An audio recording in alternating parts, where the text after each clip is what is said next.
that the man did not want to take on Naomi, particularly to take on Ruth in that role. And so that's a reasonable, positive way to look at it. But almost all the commentators look at it in a negative way. And I don't want to spend too much time. But three things that we might consider is, number one, is that the faithless near kinsman was superstitious. Because in those days, people assigned any type of bad thing to any type of calamity was tied to some action. I mean, the whole book of Job is that way, right? I mean, the entire book of Job is, Job, man, you must be the worst sinner ever. Because nobody ever suffered as much as you did unless he was the worst sinner of all time. And it may be the case that the near kinsman was afraid to take Ruth because she was a Moabitess, because it may have well been that the word going around that all the bad things happened to Elimelech because he went to Moab and let his boys marry two Moabite women. Which, by the way, was forbidden under the law of Moses. And so, and there's an explanation for that we don't have time for, but there may have been superstition that if all these things happened to Elimelech and his boys because they introduced Moabite women into the family, I don't want to bring any Moabite women into my family because I don't want to lose what I've got. So it may have been that he was superstitious. Or it might just be he's selfish. It might just be that he's selfish. In other words, I don't want to ruin my inheritance. In other words, let's just say that a man owns 1,000 acres, and all of a sudden he's going to redeem this portion of land, and it's only 10 acres. Well, what happens if he's got two kids, and then all of a sudden he has to divide the whole thing with his kids and his new kids? In other words, if I take on another family, whereas I've got two kids and they're both due to get 500 acres, now if I start bringing others in, they might only get 250 acres, and I don't want to do that. So it may have been the case that he was selfish on his own behalf, or selfish on behalf of his children. It could have been that understanding that the land would never truly be his, and that he couldn't make enough money off of it to make it worth the long-term prospect to give it back to whatever children were born to Ruth, because it would actually go back into the hand of the name of Mahlon, the son of Elimelech and Naomi. I'll give you a quick example of how this works.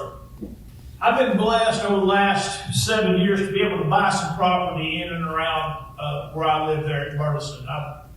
And I bought two separate sections of property. They join one another. But the first thing, and I've had opportunity to buy other property, but the first thing I figure out is this property going to return enough investment on me to make it worth me buying? So I'm not one of them big cities preachers. I can't just go buy property just because I want it. It's got to make financial sense. It may have been the case that the near kinsman said, look, this is not going to be worth it. This is not enough. There's not enough return in investment to me because I'm going to have to turn it back over to somebody else somewhere else down the road. And so that may have been the case. And could this be this? And this is what was in the preacher's homiletic commentary. It says that he lacked a chivalrous and heroic spirit. A chivalrous and heroic spirit. There are a lot of people in our world, and we all probably know some, that they do the right thing because it's the right thing to do, not because it has any benefit to them. There's a family up in northeast Alabama I met during a gospel meeting I held.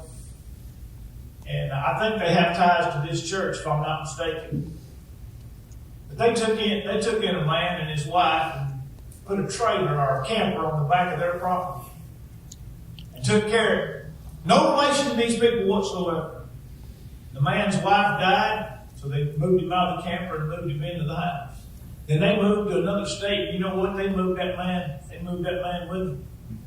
I was in that meeting and I met that old man and I got to talking to him and look, when you go places, you don't know anybody, you don't know what the situation is.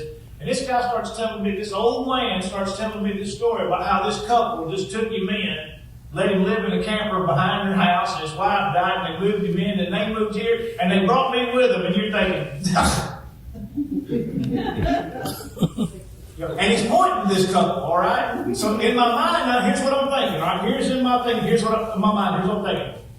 That's probably the man's daughter and his son-in-law, and he's suffering from dementia, and he doesn't remember who they are. And he doesn't even really know why he's living with them, because probably those types of things happen, right? And then I start talking to this couple, and you know what they told me? They told me exactly what that old man told me. No ties to this man whatsoever other than the ties of the blood of Christ. A heroic. Listen, when they told me that that old man was telling them the truth, I just wept. Just about every night I go there, when I was back at that meeting, I see him, I just weep. To know that there are people that have put their entire lives on hold for what at first was a total random stranger, but a brother in Christ. And so you think about, Boaz had a heroic, a chivalrous and heroic spirit. Now, very quickly, the application, just a couple of minutes. Number one, like Elimelech, we must be willing to separate ourselves and our families from influences that bring famine. We've got to separate ourselves. Look, in almost any situation, there's always a remnant, but sometimes you just got to separate yourselves from situations and from people. Like Naomi, we need to understand we can go home when we've journeyed to the far country. Now that's the phrase from the opposite from the prodigal son.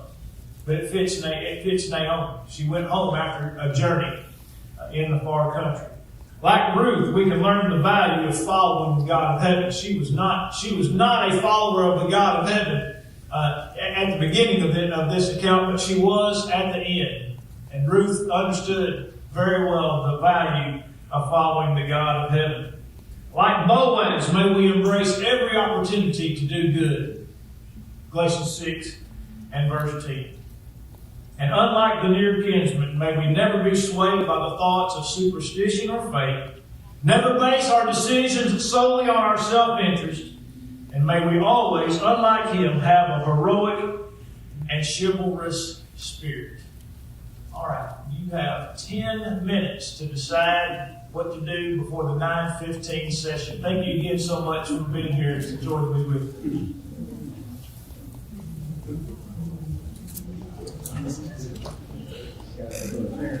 Is Cliff ready yet? Who? Cliff.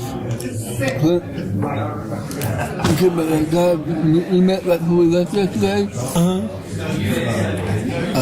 Yeah, I'm trying to see if I see him. Yeah, you talking about that guy that we spoke to? Clem. Is that the last? That's that guy that met right before we left yesterday. Yeah, the guy that was going to sit with us. Yeah, he was supposed to say he was going to find you. I haven't seen him yet. I'm looking for him. Well,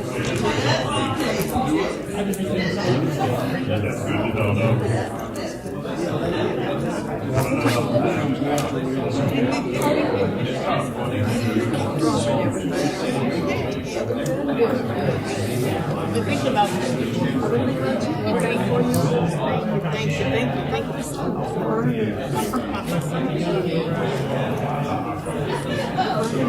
Yes, if I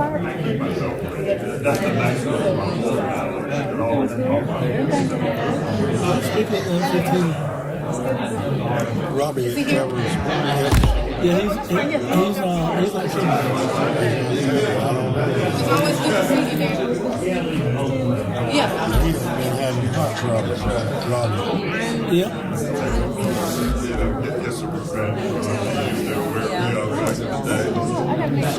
Exactly. Yeah, it is.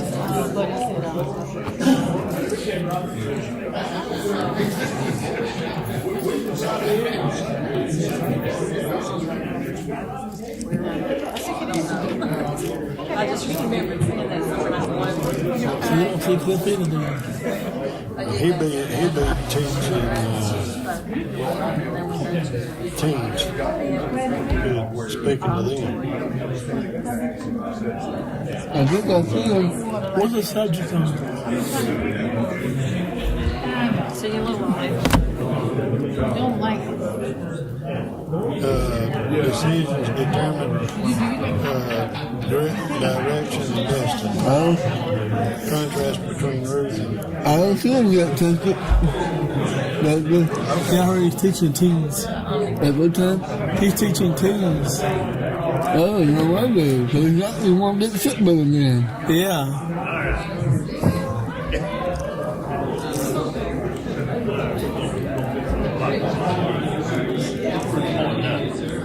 I'm gonna fix your microphone where it's gonna be pointing up, okay?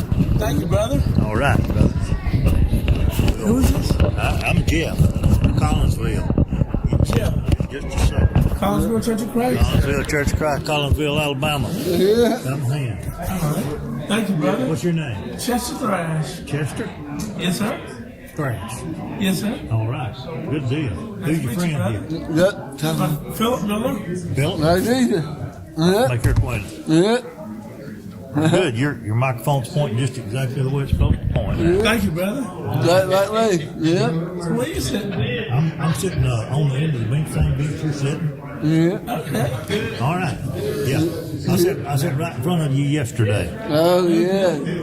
Yeah. You were sitting by that nice young lady that bought you the clip here to hold your microphone. Yeah. Yeah. Yeah, I had it all. Jeff is one of our neighbors. He lives in Collinsville, about 30 minutes from us. Yeah. Nathan and I are brothers and neighbors or whatever you want to call it, and friends. And Yeah, we live not too far from each other. Yeah. We're blood brothers. yeah. Yeah. Blood of Christ. Yeah, blood of Christ. Yeah, we are. We're blood brothers. We all live in Alabama. Yeah. Yep. Hey, Jeff. Collinsville Church of Christ. How big is that church? I don't know how many members they got. Probably 70 or something. Good morning. Good morning. Nice to meet you.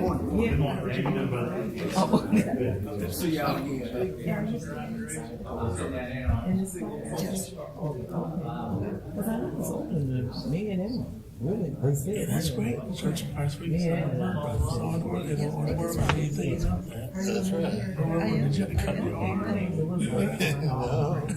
Christ did that for us. Good to meet you. Where you from? That's what the world will be thinking. Florida. Thank you. Trying to track down people in Fayetteville. Yeah. Yes. Fayetteville, Tennessee. No, Georgia. Oh, Fayetteville, Georgia. We got Tennessee. Thank you. This church in Philip today. Yes. It's filling up today. Not right now. Of course, that's a little over.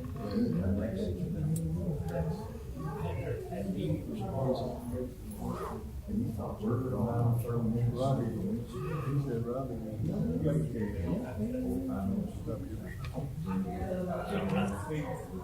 Somebody's gonna replace him. Yeah, he don't make it today. He don't make it this week.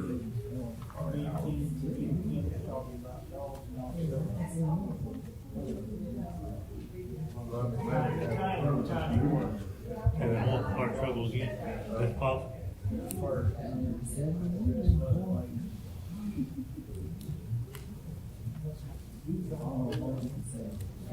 I wonder how cold it was. Collinsville.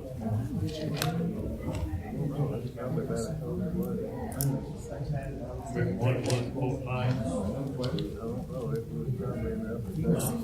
I hope it's not getting much colder. I got much colder. Good. Church of Philip. Very good. I won't think about it. Very good. Church of Christ. So, I've had my tomatoes and peppers out too. I've had a little bit fast again. Well, I ain't going on football. And I had to talk to son, get him in. So, probably that is I have to have somebody get them off when the sun comes up and gets hot. That gives us much crust.